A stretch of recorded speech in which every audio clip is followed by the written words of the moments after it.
You have published your Instagram Reels, but you do not like the cover of it. So in this video, I'm going to show you how you can edit your Instagram cover reel even after you have published. Now, before I continue, if you are new to this channel, do subscribe to this channel so they can get more social media tips like this.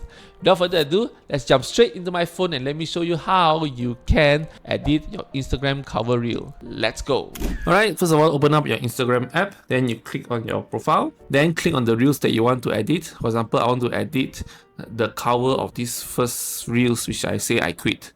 Okay, and then what you do, you just have to click on the three dots at the top right and then click on adjust preview.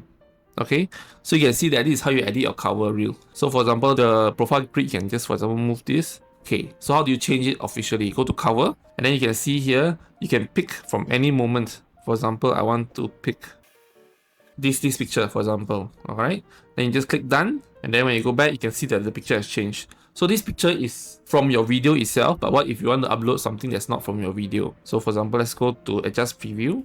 So you can see here at the cover. So you can add from camera roll as well. So you can click here and you can add from any picture that you want. All right, and to be your cover photo, and then it will be there. So that's how easily you can do it. I still prefer the I quit part, so I just put it in. All right. Okay, then you click done, and that's it. So this is how you edit your Instagram cover reel after you have published it. If you like what I share, give me a like and also subscribe to this channel so that you can get more social media tips like this. Thank you so much for watching, and I see you next time. Goodbye.